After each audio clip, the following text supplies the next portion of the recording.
Yeah, sure. Hello everybody. Today I figured we'd talk a little bit about one of my most successful students, Charlie. For those of you who don't know me, my name is Joey. I'm the perfect score tutor. I've gotten perfect scores on the SAT and ACT, and as part of what I do is I help students prepare for their college admissions journey as well. Charlie came to us in late 2021, so I don't know if you know what happened that year, but there was a lot of stuff going in the world. According to Charlie, he started off his 9th grade pretty strong, but then, stuff happened and his grades kind of tanked. Part of this was kind of made difficult by the fact that he was an international student. He moved here in middle school, and when a lot of international students move to the US in middle school, they have to go to like certain schools. They can't just go to the public school or something. They might have to go to a private school, specifically due to citizenship reasons. And one of the issues is that some of the private schools in my area aren't known to be the most rigorous, let's say. He and his brother were taking classes that were deemed as pretty easy. Usually in the public schools in this area, students are able to accelerate, maybe take an honors course or jump ahead in math, so that by the time they start in high school, they're maybe taking Algebra 2 and have already taken Algebra 1 and Geometry early on. This wasn't the case with Charlie. He started off with pretty easy classes in 9th grade, and then his grades plummeted. Initially, the family came to us seeking help with academic tutoring, as well as test preparation. For those of you who don't know, test preparation is not an easy feat. I think a lot of people think, oh yeah, it's just a test, there's only 98 questions, I can get through this test without a lot of studying. But with the way the test is designed, in order to improve just by 2 or 3 questions requires a lot of effort on your part. You have to have a pretty rigorous preparation schedule, in my opinion. So this is where Charlie turned things around. 9th grade was pretty strange, I think, for everybody, because it was when COVID hit during the 2nd semester, and I was having some problems. One of my teachers left during the middle of the year, so I got basically straight A's the first semester and got a couple B's during the second. But then it's even worse, because we're online. Going to a new school definitely caused me a lot of problems, and I'm not used to online learning, because I still think it this way. I just love in-person learning. It just helped me so much more. So I had some problem controlling myself in gaming and all that, but I mean, get over it. And would you feel comfortable saying your grades in 10th grade? Well, yeah, I got 2.88 both semesters. Suddenly came to a realization of what I've done, and then talking with Joey, and then he counseled me in the path of getting better, obviously, and then we set up plans, and I followed it, and I did it.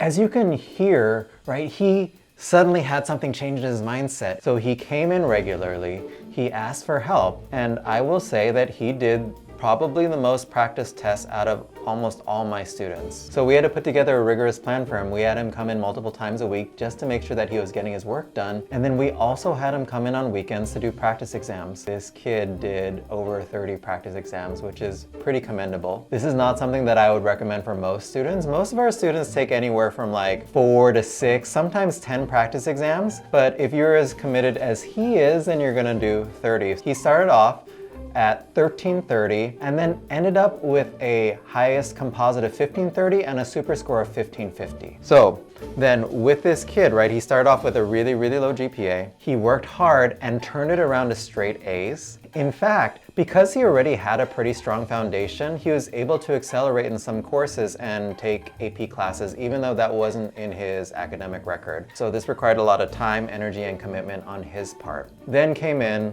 the college counseling aspect. So when it comes to colleges, not all colleges treat students the same way, and not all colleges are willing to accept students with, let's say, checkered past, right? It takes a certain type of school to look for a student who has a strong upward trend as well as strong SAT scores. This is where we stepped in and helped Charlie focus on how to apply to colleges and choosing the right set of colleges to apply to. The tricky part about this is that when you look at statistics that are published online, statistics usually only give an average, and those numbers don't tell a background behind the stories. So this is where a true expert can come in and help, because during my time in like my professional organizations like the National Association of College Admissions Counseling or IECA, I've had the opportunity to network with admissions officers from schools around the country. I've also worked with hundreds of kids through the application process, so I kind of have an idea of which types of students will succeed when applying to different types of schools. And I use that knowledge to make sure that I help Charlie.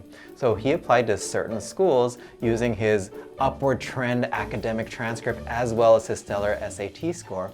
And he ended up getting into some really awesome schools that were great fits for him, like NYU and Purdue. Coming in during the weekend, like having an actual near test environment to test is very helpful. I took the strategy of applied to a lot of schools. I applied to all the UCs, I applied to Boston University, like New York University, and I tried a couple top ones, but they're kind of just like a lottery for me. So I got into like Purdue, like UC Riverside, I think, and also like Penn State, University of Iowa. Finally, I got into NYU, and I'm pretty happy about it. You hear about stories in the news, or maybe your parents know somebody who got rejected from like 16 out of 18 schools that they applied to, let's say. So what makes this kid different? Well, number one, we focused on finding schools that were best fit for him. We focused on finding schools that we know that historically have been adaptable to students who might have like spotty academic records, or who want students with high SAT scores. And then we also focused with him on developing his narrative, right? Because not every student has the same story to tell, even though they go to the same school, right? So we focus on bringing out the unique selling point. And in doing this, we focus on a particular approach for his academic process to make sure that he would be able to succeed when it came to college admissions. With that, I'll leave you to hear this final message from Charlie. So by all standards, your GPA is actually low. It's not it's because you had a really, really bad first year, right? So what do you think allowed you to get in a lot of these like top 50 schools? Based on my experience, I can't offer like a full picture, but I think SAT takes a little bit part, and then a GPA obviously the big part where I'd get some better chances, I guess. The essay, like your personal essays, definitely can inspire the readers. I took a very unique approach where I envisioned I did it in like a third-person character to picture my story and my failure and my growth. Obviously, we talked about Charlie very generally, but realize that each student has their own unique story to tell and their own unique journey to make. If you want some help figuring out what steps you need to take, feel free to leave a comment below. Thank you so much for watching, and I'll see you next time.